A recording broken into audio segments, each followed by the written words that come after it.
प्यारे बच्चों नमस्कार। आज हम लोग क्लास 12 का स्थिर वैद्युतिकी चैप्टर का पार्ट 6 पढ़ेंगे। आज हम लोग पढ़ेंगे सतत आवेश वितरण। ये क्या होता है? Continuous charge distribution.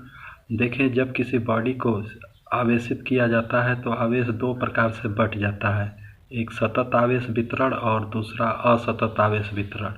तो देखें, सतत आवेश वितरण क्या होता है। ये देखें, बॉडी को आवेशित कर रहे हैं तो एक असतत आवेश वितरण और सतत आवेश वितरण। जब आवेश कहीं पर ज़्यादा हो जाता है, कहीं पर कम हो जाता है तो उसे असतत आवेश वितरण कहते हैं। लेकिन जब आवेश समान रूप से बढ़ जाता है तो उसे हम सतत आवेश वितरण कहते हैं। तो देखें, सतत आवेश वितरण को तीन भागों में बांटा गया है। रेखीय आवेश वितरण, रेखीय आवेश वितरण लीनियर चार्ज डिस्ट्रीब्यूशन, और पृष्ठ आवेश वितरण सरफेस चार्ज डिस्ट्रीब्यूशन, और तीसरा है आयतन आवेश वितरण वॉल्यूम चार्ज डिस्ट्रीब्यूशन। एक एक करके सब लोग का जानते हैं क्या होता है। रेखीय आवेश वितरण लीनियर चार्ज डिस्ट्रीब्यूशन। देखें, जब आवेश समान रूप से एक रेखा पर वितरित होता है तो उसे हम रेखीय आवेश वितरण कहते हैं। अर्थात जब आवेशित करते हैं किसी वस्तु को तो आवेश समान रूप से किनारों पर छड़ को जैसे आवेशित कर रहे हैं तो ये आवेश समान रूप से बंट जा रहा है, तो इसे रेखीय आवेश वितरण कहते हैं। इस आवेश को जानने के लिए कि कितने आवेश हैं तो एक टर्म यूज करते हैं जिसको रेखीय घनत्व कहते हैं। रेखीय घनत्व इसे लैम्डा से दिखाते हैं। लैम्डा बराबर क्यू अपन, यदि छड़ की लंबाई यल है तो क्यू अपन यल कर देते हैं, तो क्यू बराबर लैम्डा एल हो जाएगा। और न्यूमेरिकल में इसको हल करने के लिए हम क्या करते हैं, एक छोटा सा पार्ट लेते हैं, इसको डी क्यू नाम देते हैं। इस छोटे से आवेश लेते हैं और इसकी लंबाई लेते हैं डी एल। तो इस प्रकार से यहाँ पर हो जाएगा डी क्यू बराबर लैम्डा डी एल। तो इस प्रकार से हम लोग इसको हल करेंगे न्यूमेरिकल में। अब देखें, पृष्ठीय आवेश वितरण क्या होता है। सरफेस चार्ज डिस्ट्रीब्यूशन, जब आवेश पृष्ठ पर एक समान रूप से वितरित होता है तो उसे पृष्ठीय आवेश वितरण कहते हैं। जैसे में ये देखें, ये क्षेत्रफल है जिसमें लंबाई और चौड़ाई होती है तो उसे पृष्ठीय आवेश वितरण कहते हैं। तो सिग्मा से दिखाते हैं और सिग्मा बराबर क्यू अपन ए होता है, जहाँ की ए क्षेत्रफल है। तो इसको यह सिग्मा जहाँ की ये पूरे आवेश को बता देगा कि कितना पृष्ठ पर आवेश है। और इसको न्यूमेरिकल में हल करने के लिए हम क्या करते हैं, एक छोटा सा खंड काटते हैं और इसको डी क्यू नाम देते हैं और इसका जो क्षेत्रफल है इसको डी ए नाम देंगे। तो यहाँ पर मान रखेंगे, देखें तो क्यू बराबर सिग्मा ए हो जाएगा। अब यहाँ पर लिख सकते हैं डी क्यू बराबर सिग्मा डी ए हो जाएगा। अब देखें, इसको बोलते हैं पृष्ठ आवेश घनत्व। अब देखें, आयतन आवेश घनत्व आयतन आवेश वितरण क्या होता है। जब आवेश समान रूप से आयतन पर वितरित होता है, आयतन पर समान रूप से वितरित होता है तो उसे आयतन आवेश वितरण कहते हैं। जैसे ये आयतन है तो इसको आवेशित किया गया है तो आयतन समान रूप से बंट गया है तो उसे आयतन आवेश वितरण कहते हैं। इसे रो से दिखाते हैं, रो बराबर क्यू अपन भी होता है। अब देखें, इसमें पूरा आवेश को जानने के लिए हम छोटा सा एक खंड काट लेते हैं, तो इसका नाम देंगे डी क्यू और इसका आयतन डी भी होगा। तो इस प्रकार से क्यू बराबर रो भी होगा और यहाँ पर लिख देंगे डी क्यू बराबर रो इंटू डी भी हो जाएगा। इसको आयतन आवेश घनत्व बोलते हैं। देखें, अब यदि हम किसी बॉडी को आवेशित कर रहे हैं तो यदि वह चालक है तो आवेश किनारों पर बंट जाएगा। ये देखिए, किनारों पर बढ़ जाएगा। यदि अचालक है तो आवेश उसके अंदर एक समान रूप से रहेगा। नॉन कंडक्टिंग के केस में, और कंडक्टिंग वायर है या कोई 3D है तो आवेश उसके किनारों पर बढ़ जाएगा। अब हम लोग पिछले वीडियो में हम लोग एक चार्ज के कारण हम लोग कितना वैद्युत क्षेत्र की तीव्रता आ रही थी, इंटेंसिटी निकाल रहे थे। अब हम लोग कई आवेश के कारण हम लोग तीव्रता निकालेंगे भिन्न भिन्न बिंदुओं पर। हम न्यूमेरिकल के माध्यम से हम लोग देखेंगे, इस बात को समझेंगे। पी बिंदु पर हमें तीव्रता ज्ञात करना है, जबकि आवेश समान रूप से वितरित है। देखिए यहाँ पर आवेश कई भाग में बटा हुआ है, अतः इसको हम सामान्य नियम E बराबर 1/4πε0 Q/r² से हम सीधे नहीं लगा सकते। अतः इसके लिए हम सबसे पहले क्या करेंगे, एक छोटा सा खंड काटेंगे और इसको नाम देंगे, इसको इस dq, छोटे से आवेश को dq देंगे और इसके कारण लगने वाला तीव्रता de, जो कि बाहर की ओर होगी, प्लस आवेश है इसलिए बाहर की ओर होगी, और इस छोटे से खंड की लंबाई dl, इसकी लंबाई l है तो इसलिए इसको dl लिख रहे हैं। अगर इसका लंबाई x रहता तो इसको हम dx लिखते, तो इसको dl लिखते रहे। तो देखें तो हमें ये इसके कारण पूरी तीव्रता कितनी होगी, तो हम ज्ञात करेंगे इंटीग्रल। अब देखें यहाँ पर लोअर लिमिट में देखेंगे, यहाँ से इसकी दूरी a हो जाएगी और यहाँ से यहाँ तक की दूरी पर कितना हो जाएगा, a + l इंटू डी हो जाएगा। अब देखें डी बराबर हम लोग जानते हैं, डी बराबर होता है k D Q D q बटे, यहाँ से लिख देंगे, यहाँ से इसकी मान रहे हैं दूरी x है, यहाँ से इसकी दूरी x है तो यहाँ पर हम x लिख रहे हैं। अब देखें यहाँ से इसको लेंगे तो हो जाएगा k और डी क्यू बराबर लैम्डा डी एल हो जाएगा। और ये देखें इसको हम चूँकि x मान रहे हैं इसलिए हम इसको dx लेंगे, तो यहाँ पर dx हो जाएगा। अब देखें k, अब इसको लैम्डा को बाहर करेंगे तो a प्लस लैम्डा और x पे घाते -2 इंटू dx होता है। अब देखें लड़के इसमें क्या होगा, x पे घाते n का इंटीग्रल होता है n + 1 बटे n + 1 होता है, तो हम x पे घाते अगर 2 का इंटीग्रल करेंगे तो x पे घाते 3 बटे 3 होगा। ठीक इसी तरह क्या होगा, k लैम्डा और x पे घाते -2 + 1 बटे -2 + 1 और lower limit a upper limit a + l। अब देखें इसको हल करेंगे तो k लैम्डा और यहाँ पर हो जाएगा माइनस में जाएगा तो इस माइनस को हम बाहर लिख दे रहे हैं, और यहाँ पर हो जाएगा x पे घाते -1 a + l हो जाएगा। अब देखते जाएं -k लैम्डा और इसको लिख सकते हैं 1/x a + l हो जाएगा। अब देखें k लैम्डा और इसके लिए पहले अपर लिमिट लिखते हैं, तो यहाँ पर x की जगह पर a + l और माइनस करते हैं और -a हो जाएगा। अब देखें k हो जाएगा, k की जगह पर लिख सकते हैं 1/4πε0 Q/k का वैल्यू होता है 1/4πε0 और लैम्डा बराबर लिख सकते हैं, लैम्डा बराबर हम लोग जानते हैं जब छड़ होता है तो इस पर आवेश समान रूप से वितरित होता है तो Q/L होता है। तो यहाँ पर लिख सकते हैं लैम्डा की जगह पर Q/L और a + l ये l है और -1/a, ये ही वैद्युत क्षेत्र की तीव्रता हो जाएगी। अब देखते हैं आगे क्वेश्चन। r त्रिज्या की एक पतली वृत्ताकार वलय है जिस पर Q धनावेश एक समान रूप से वितरित है, वो केंद्र पर नेट वैद्युत क्षेत्र E ज्ञात करना है। तो देखें इसको क्या करेंगे, हल करने के लिए यहाँ से पहले एक छोटा सा खंड काटेंगे थीटा दूरी पर, तो यहाँ से थीटा दूरी पर एक छोटा सा खंड काटेंगे तो इसको मानेंगे यहाँ से d थीटा, ये बहुत छोटा सा है, और ये देखें इस पर चार्ज जो है dq लेंगे और यहाँ से जो इसकी लंबाई है इसको मानेंगे कि dl है। तो इस dq आवेश के कारण वैद्युत क्षेत्र की तीव्रता मानेंगे de, ये आगे की ओर होगी क्योंकि प्लस चार्ज है इसलिए इधर की ओर होगी।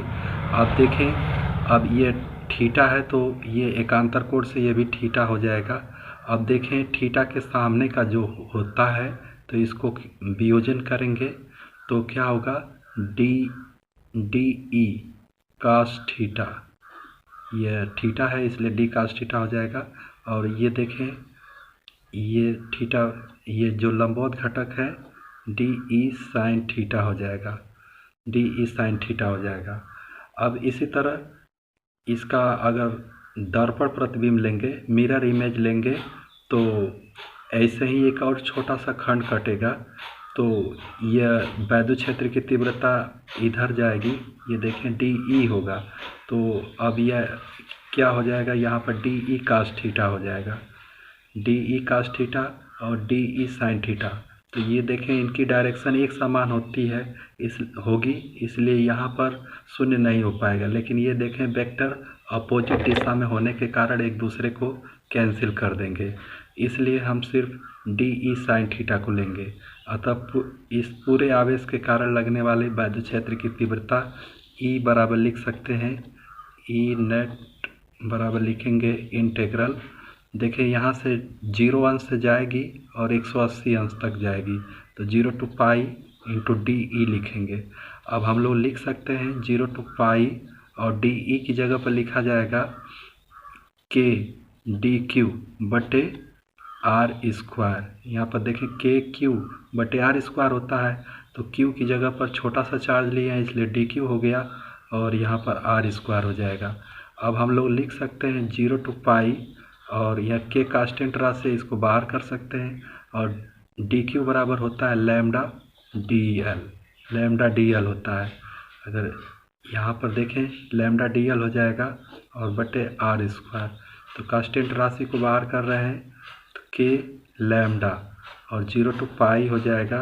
और देखें डी एल बराबर, ये देखें जो आकृति बन रही है एक त्रिभुज की आकृति है, तो हमने बताया था इसमें देखें क्या होगा, यहाँ पर डी थीटा होता है और यहाँ से आर है और ये डी एल है, तो डी एल बराबर हम लोग लिख सकते हैं डी एल बराबर आर डी थीटा लिख सकते हैं। तो यहाँ पर लिखा जाएगा डी एल की जगह पर आर इंटू डी थीटा बटे आर स्क्वायर, और चूँकि यहाँ पर देखें साइन थीटा को लिया जा रहा है तो यहाँ पर हम साइन थीटा को ले रहे हैं, साइन थीटा, और यहाँ पर भी साइन थीटा, ये वाला घटक चल रहा है इसलिए यहाँ पर साइन थीटा ले लेंगे। तो ये आर आर से कट जाएगा तो के लैम्डा बटे आर और 0 to पाई और sine theta into d theta हो जाएगा, sine theta into d theta के lambda into r, sine theta का इंटीग्रल करेंगे तो कास थीटा हो जाएगा और 0 to पाई हो जाएगा। तो के लैम्डा इंटू आर, पहले अपर लिमिट लिखेंगे, ये साइन थीटा का इंटीग्रल माइनस में होता है तो माइनस को बाहर कर दे रहे हैं और कास पाई हो जाएगा माइनस कास 0 हो जाएगा। पहले अपर लिमिट लिखेंगे फिर लोअर लिमिट लिखेंगे, माइनस के लैम्डा बटे आर और कास पाई का मान हो जाएगा कास 90 प्लस 90 साइन 90 अंश का मान -1 हो जाएगा और कास 0 अंश का मान -1 होता है। तो अब इसको हल करेंगे तो -2 के लैम्डा बटे आर हो जाएगा। अब देखिए लैम्डा की जगह पर लिखना चाहें तो लैम्डा बराबर क्यू अपॉन ए होता है, ये पृष्ठीय क्षेत्रफल है तो यहाँ पर क्यू अपॉन ए हो जाएगा। तो यहाँ पर ये देखें इस तरह से है तो इसकी लंबाई क्या होगी, एक वृत्ताकार पथ होता तो यहाँ पर ए की जगह पर क्यू अपॉन 2 पाई आर लिखते, चूँकि अर्ध वृत्ताकार है इसलिए हम सिर्फ लिखेंगे पाई आर बट यहाँ पर लिख देंगे।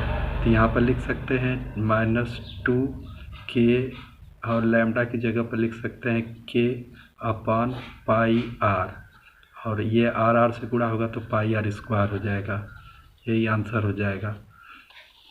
आगे इसी तरह क्वेश्चन देखेंगे। यहाँ पर ए के लिए परिधि लेंगे 2 पाई आर लेंगे, यहाँ पर देखें इसकी परिधि हो जाएगी एल बराबर 2 पाई आर होगा, तो यही इसका वैल्यू रखेंगे यहाँ पर। तो यह अर्ध है इसलिए पाई आर लिखेंगे। ओ बिंदु पर हमें तीव्रता ज्ञात करनी है। देखें आवेश ये समान रूप से बटा हुआ है, ये वृत्त का चौथाई भाग है, तो हमें ओ बिंदु पर तीव्रता ज्ञात करना है। तो हम इसके लिए क्या करेंगे, सबसे पहले एक छोटा सा खंड काटेंगे थीटा दूरी पर और यहाँ से देखें यहाँ से हो जाएगा, यहाँ पर ये जो चार्ज होगा डी क्यू होगा और इसकी जो लंबाई मान रहे हैं डी एल है और इसकी त्रिज्या आर है, ये आर है ये भी आर होगा। तो देखें इसको कैसे हल करेंगे। अब इस डी क्यू के कारण इसकी तीव्रता डी ई होगी, डी ई छोटी सी तीव्रता डी ई होगा। अब इसको 2 घटकों में वियोजित करेंगे। अब देखें ये क्या होगा, ये थीटा है तो ये भी थीटा हो जाएगा। और हमने बताया था थीटा के सामने का जो कोण बनता है वो कास थीटा के पदों में जाता है, तो डी ई कास थीटा हो जाएगा। और ये हो जाएगा D E sine theta, D E sine theta हो जाएगा। देखें यहाँ पर क्या होगा, इसका दर्पण प्रतिबिंब नहीं बन पा रहा है। अगर इधर भी आवेश होता तो इसका वैद्युत क्षेत्र की तीव्रता डी ई होती, तो क्या होता है, ये डी ई कास थीटा होता, ये डी ई साइन थीटा होता, तो डी ई कास थीटा इससे कट जाता। लेकिन इधर कोई इसका दर्पण प्रतिबिंब नहीं बन पा रहा है, इसलिए ये दो घटक रहेंगे। अतः हमें वैद्युत क्षेत्र की तीव्रता ये एक्स एक्सिस और वाई एक्सिस दोनों का घटक का ज्ञात करना पड़ेगा। अतः ई एक्स बराबर ये देखें डी ई कास थीटा होगा, डी ई कास थीटा, और ई वाई बराबर हो जाएगा डी ई साइन थीटा हो जाएगा, डी ई साइन थीटा। तो हम लोग क्रमशः करके ज्ञात करते हैं। एक्स अक्ष पर ज्ञात करेंगे तो देखेंगे ई नेट बराबर क्या हो जाएगा। यहाँ पर देखें एंगल ये 0 से स्टार्ट होगा और 90 तक जाएगा, तो 0 to π/2 लिख दे रहे हैं।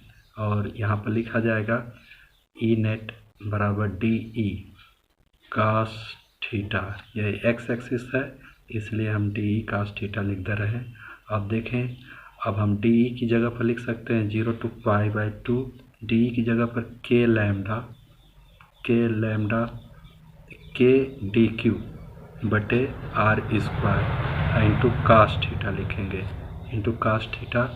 अब देखते जाएं, यहाँ पर के कांस्टेंट राशि है, इसको बाहर कर रहे हैं, और 0 to π/2 और डी की जगह पर लिख सकते हैं लैम्डा डी एल बटे r square into cos theta हो जाएगा।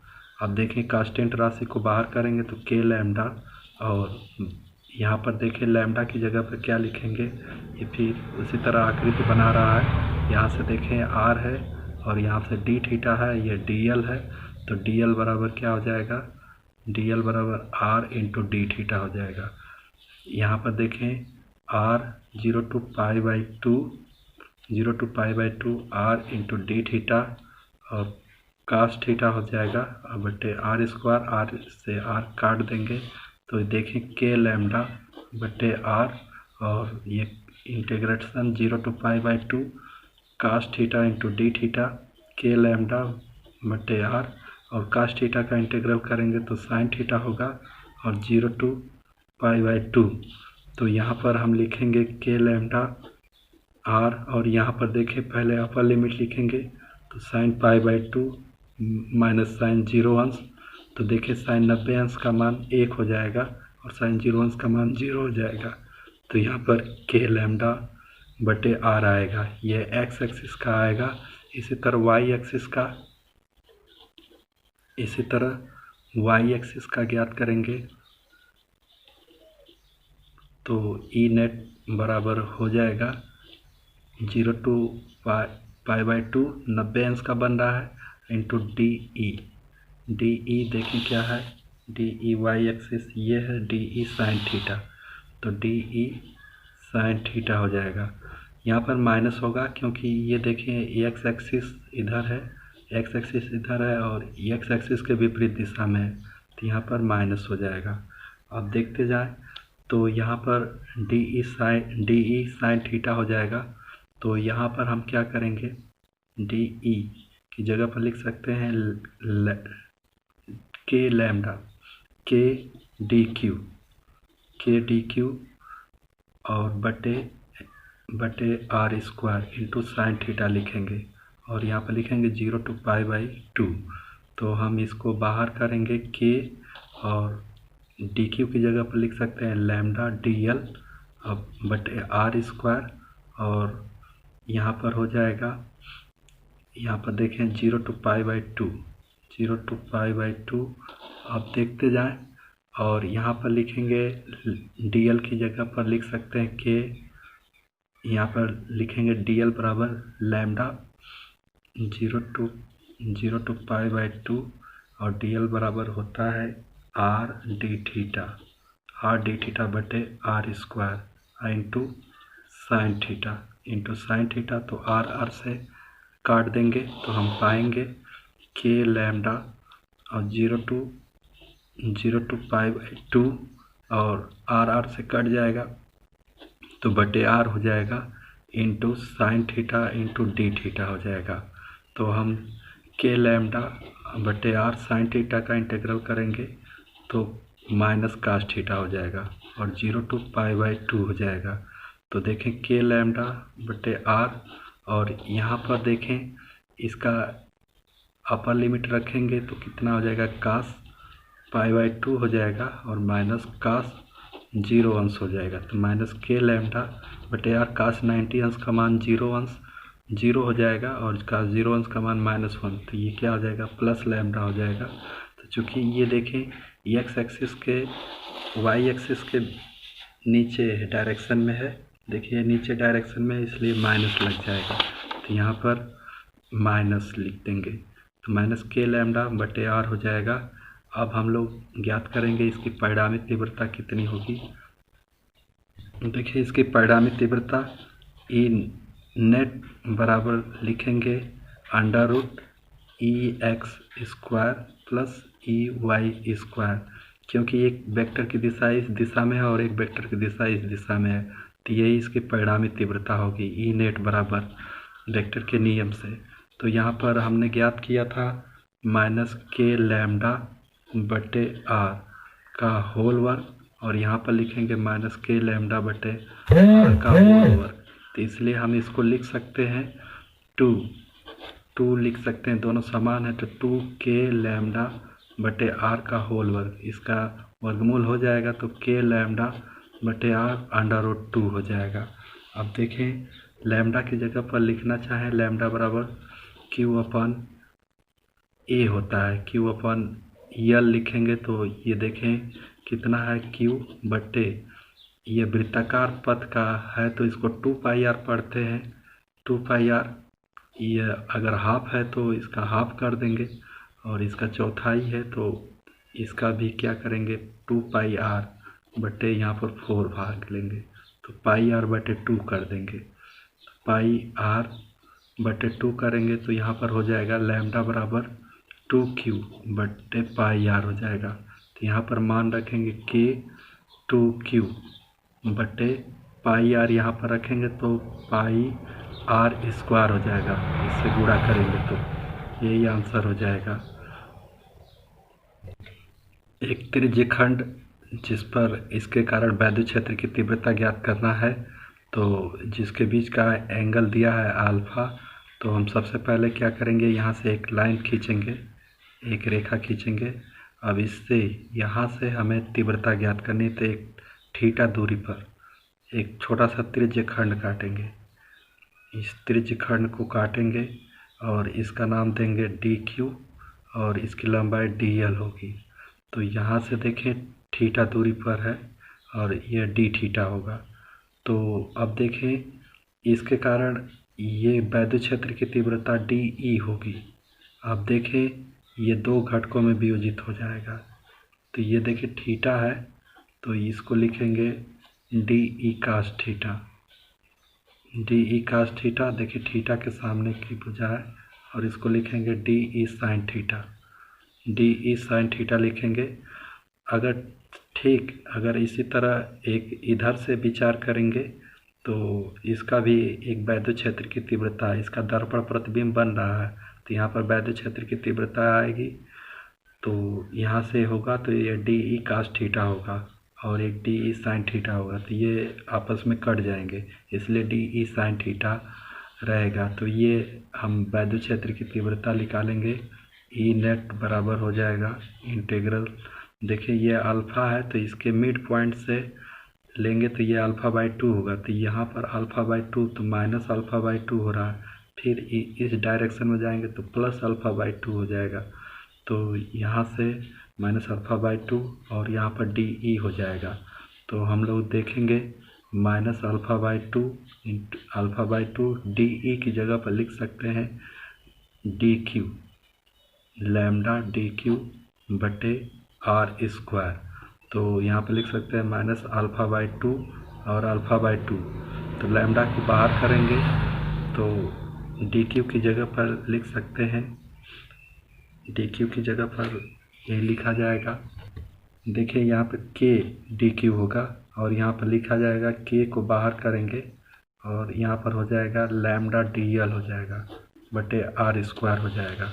तो हम क्या करेंगे, के लैम्डा और माइनस अल्फ़ा बाई 2 से प्लस अल्फ़ा बाई 2 और डी एल की जगह पर लिख सकते हैं, ये त्रिभुज है तो ये कितना हो जाएगा, ये डी एल है और ये आर, तो ये डी थीटा बराबर क्या हो जाएगा, आर इंटू डी थीटा हो जाएगा, डी एल बराबर। तो यहाँ पर लिख देंगे r into d theta r square और यहाँ पर देखिए साइन थीटा, नीचे साइन थीटा को लिख देंगे, नीचे वाला कंपोनेंट लिया जा रहा है इसलिए साइन थीटा यहाँ पर हर जगह पर रहेगा, यहाँ पर साइन थीटा, तो यहाँ पर साइन थीटा लिख दे रहे हैं और देखिए आर आर से कट जाएगा तो कितना हो जाएगा, के लैम्डा और 1/r को बाहर कर रहे हैं और यहाँ पर हो जाएगा sine theta into d theta और माइनस अल्फ़ा बाई 2, यहाँ पर देखें प्लस अल्फ़ा बाई 2, तो के लैम्डा बटे आर और साइन अल्फ़ा बाई 2 माइनस ये माइनस अल्फ़ा बाई 2 हो जाएगा। तो ये माइनस का चिन्ह देखिए यहाँ पर चौथे चतुर्थांश में है तो इसलिए ये माइनस में रहेगा, तो माइनस के लैम्डा बटे आर और यहाँ पर हो जाएगा 2 साइन लैम्डा बाई 2 हो जाएगा। तो यहाँ पर हम लोग लिख सकते हैं के और के लैम्डा बटे r into 2 sine alpha by 2 हो जाएगा, यही आंसर हो जाएगा। एक छड़ है जिसकी लंबाई L है और इसके ए दूरी पर हमें वैद्युत क्षेत्र की तीव्रता ज्ञात करना है। ये छड़ मिड पॉइंट से इधर उधर भी जा सकती है, ऊपर या नीचे जा सकती है। देखें इससे सर्वप्रथम पहले L मीटर लंबाई पर, यहाँ से L मीटर लंबाई पर एक छोटा सा अल्पांश खंड काटेंगे, एक छोटा सा खंड काटेंगे। देखें इसका नाम देंगे DL, तो इसको हम ये देखें DL हो जाएगा, छोटा सा लंबाई अल्पांश लंबाई, और यहाँ से ये फाई है, फाई एंगल पर एक डी फाई एंगल का ये अल्पांश लंबाई काटेंगे। तो और इस छोटी सी लंबाई के कारण इसमें आवेश DQ है। अब देखें, अब इस DQ के कारण वैद्युत क्षेत्र की तीव्रता DE आगे की तरफ होगी।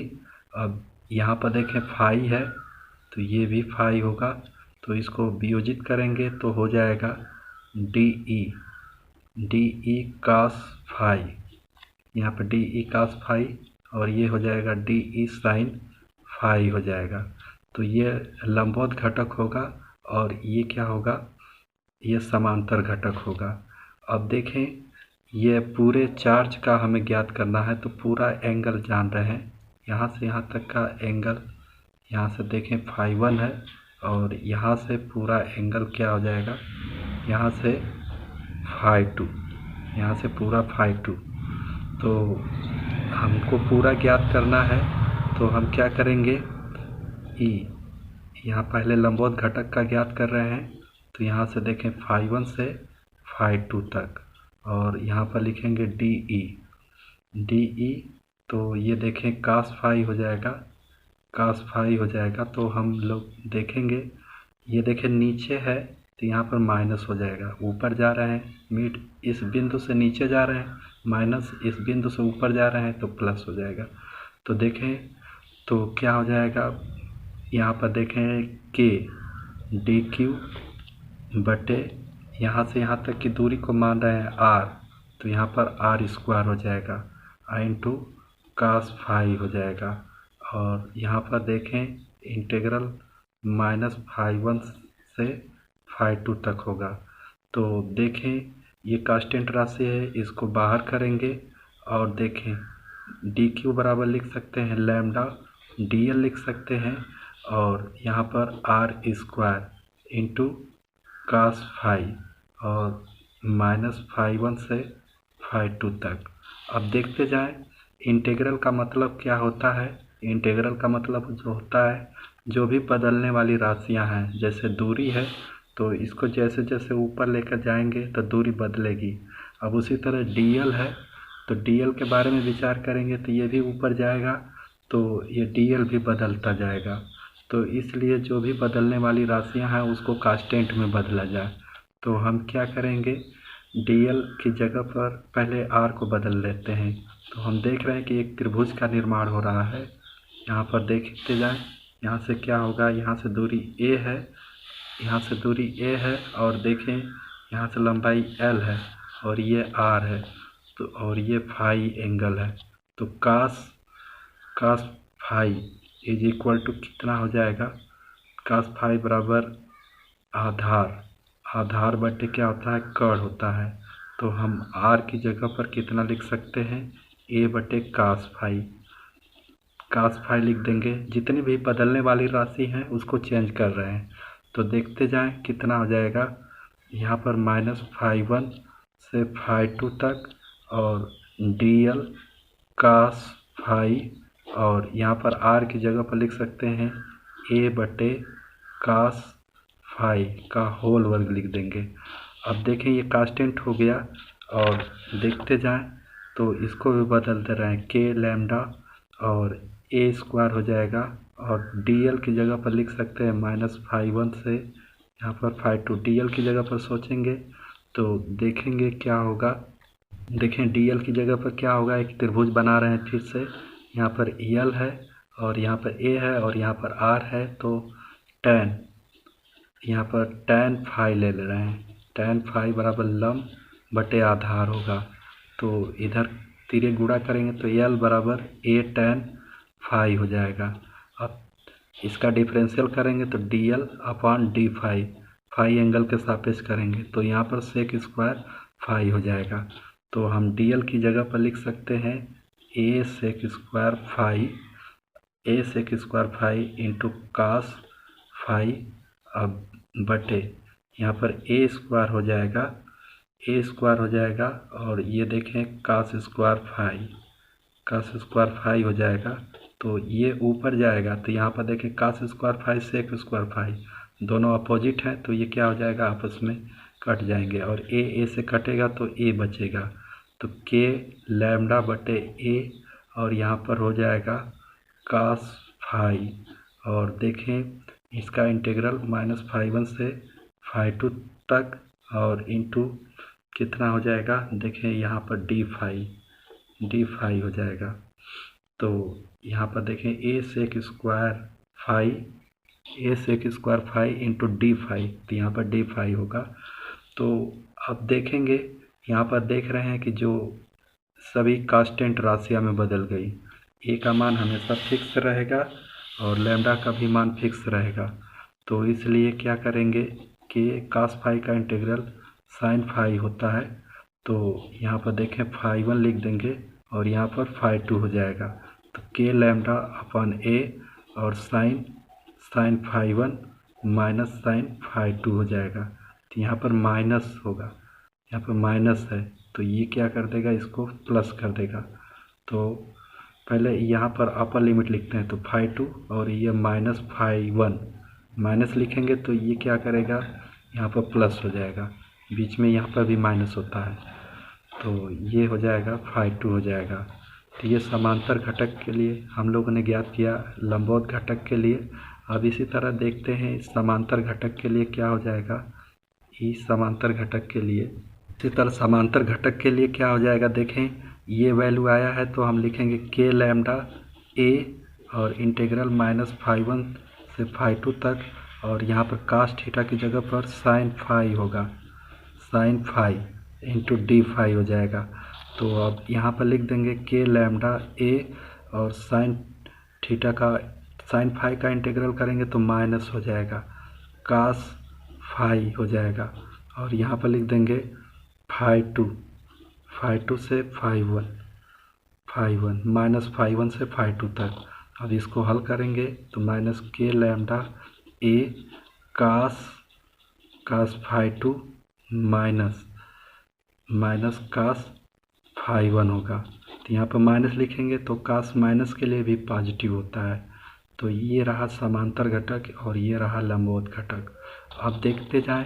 इसी तरह ये लंबवत अनंत चालक तार है, तो यदि ये इसकी लंबाई अनंत है तो हम क्या करेंगे, ∅2 की जगह पर 90 डिग्री लिख देंगे और यहाँ पर भी 90 डिग्री लिखेंगे, तो यहाँ पर k λ/a हो जाएगा। अब इसी तरह हल करेंगे, आगे देखेंगे वीडियो।